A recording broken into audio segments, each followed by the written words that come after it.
এই দেখো peace lily নামে গাছ, আদতে প্রাকৃতিক এয়ার ফিল্টার। নাসার গবেষণায় বেনজিন, ক্লোরোফর্ম, ফর্মালডিহাইডের মতন ক্ষতিকারক গ্যাসগুলোকে শোষণের ক্ষমতা রাখে এই পিস লিলি। ডাইরেক্ট সূর্যালোক নয়, কম আলো এমন জায়গা পিস লিলির জন্য সব থেকে ভালো। ফেংশুই বলে ঘরের ইতিবাচক শক্তির পথ নির্দেশক হচ্ছে পিস লিলি। ছোট টব, হালকা মাটি, পরিমিত জল পিস লিলির জন্য একদম আদর্শ।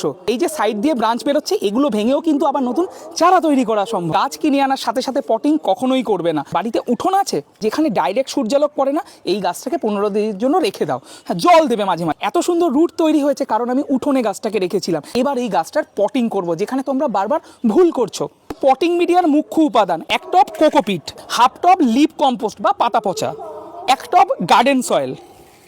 সিক্রেট আইটেম কোকো চিপ কিভাবে তৈরি হয় জানো না? এই যে নারকেলের ছোবড়াগুলো দেখছো, 2 মিনিটের কাজ।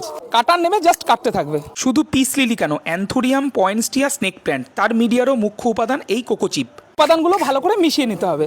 পট উপর করে টাইটলি ধরে টোকা মারলেই গাছ বেরিয়ে যাবে। সুন্দর মিডিয়া তৈরি হয়েছে। পটিং করে ফেলি তাড়াতাড়ি। কি বলেছিলাম গাছ পটিং করার সময়? কি হাসি মুখে থাকতে হয়, কারণ গাছেরা সব বোঝে। এই দেখো আরেকটা ফুল আসছে। ফুল শুকিয়ে গেলে অবশ্যই গাছ থেকে তুলে ফেলতে হবে। মিডিয়াটা কতটা ওয়েল ড্রেন তৈরি হয়েছে। জল দেওয়ার সাথে সাথে জল কিন্তু নেমে গেছে। পিস লিলিতে জল দেবো কখন?